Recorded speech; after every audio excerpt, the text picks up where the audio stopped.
Aliénor of Aquitaine, a woman of stunning beauty, twice a queen, not to mention a crusader, was undoubtedly an outlier for her time period. In a society where women were expected to strictly adhere to their allotted roles, Aliénor spent her entire life showing the world that she would not be bossed around because of her gender. Even today, after almost 800 years have passed, we can still look upon her deeds with admiration and respect. Aliénor was born around 1122 near Poitiers to William X, Duke of Aquitaine, and Count of Poitiers. In Aquitaine, which is the language spoken locally, her name signifies the other Aliénor, referring to her mother, Aliénor of Châtellerault. In contemporary languages, her names would eventually become known as Eleonor. The family Aliénor was born in was rich and influential. This allowed her to receive an exceptional education. By the age of 14, she knew Latin, was well versed in music and literature, and was also skilled at hunting and horse riding. At this age, she was already designated as the inheritor of her father's domains, since her older brother had died when she was only 8. This all set her up for a very promising future. Shortly after the death of her father in 1137, she marries the Dauphin of France, Louis VII, or the son of the French king, if you will. Even though she married a man more powerful than herself, she got to keep her title as Duchess of Aquitaine. The rule was that her future son would be the one to inherit both titles. These two were barely married when they already fell upon difficulties. During the festivities, they learned of the death of Louis's father, King Louis VI. This meant that her husband had already inherited the French throne and vicariously made her a queen.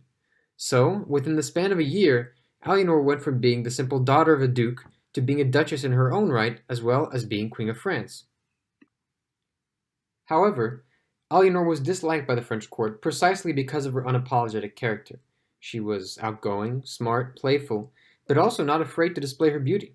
She would wear revealing clothing, and one manuscript even specifies that she would show full cleavage, which, as you can imagine, was something utterly unheard of back then, especially for a queen. In essence, she had many positive qualities, and her defining trait was that she just wasn't afraid to show them off. As Queen of France, she actually made very few decisions on her own, but rather sought to influence the decisions made by her husband.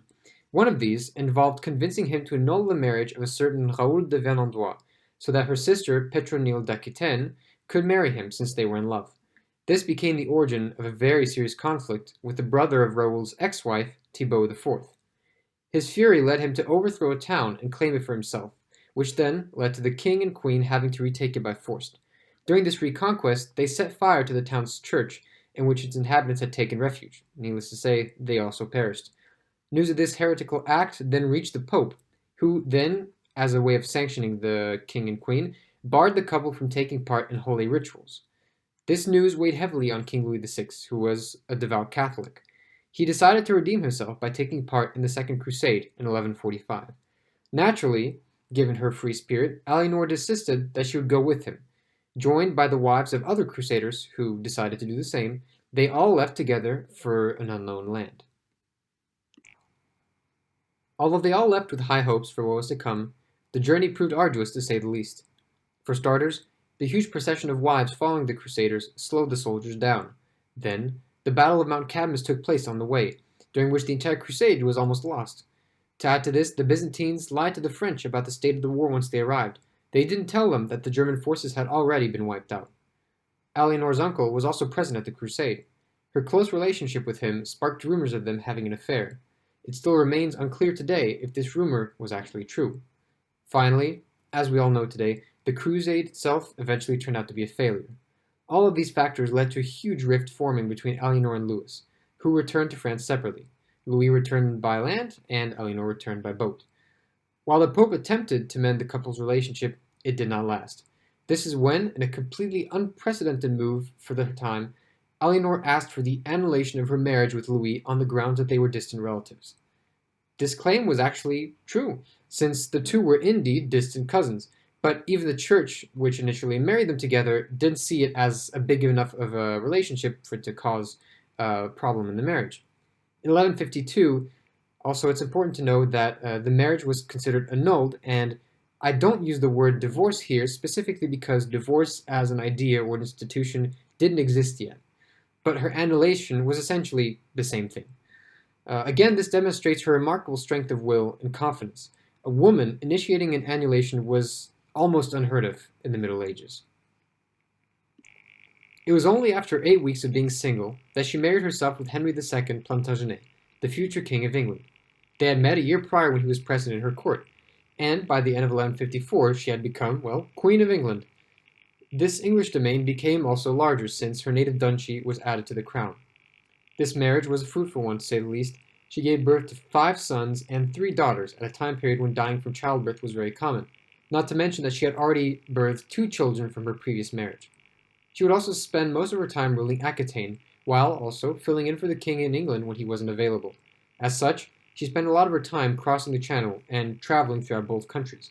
It didn't matter to her whether she was pregnant or not, she would still travel, irregardless of any of these precautions or safety measures that might have prevented other women from doing so.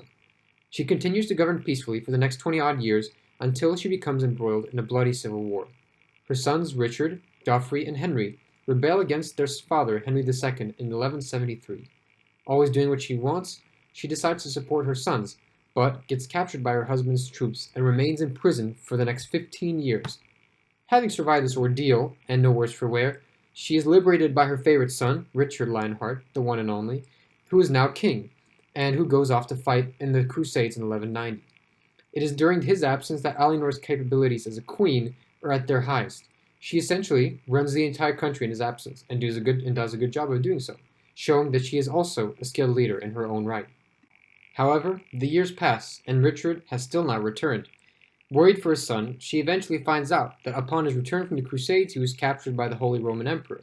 And so, in typical Eleanor fashion, she decides to personally go to the Holy Roman Empire and set him free, which she amazingly does with success. Already at a pretty advanced stage, she shows no signs of slowing down. In fact, life beckons her for one last adventure. In 1199, Richard Lionheart dies on the battlefield, leaving his brother John, which Eleanor considers to be a mediocre king, to rule. This then sparks a war with the French king, who sees this opportunity of a weakened English ruler to take back the lands owned by them in France. She manages to broker a peace by offering the hand of one of her granddaughters in marriage to the French king's son. After this, she finally retires from politics, and eventually succumbs to old age, having lived more than 75 years, and having lived a life so fulfilling that women could only dream of it before.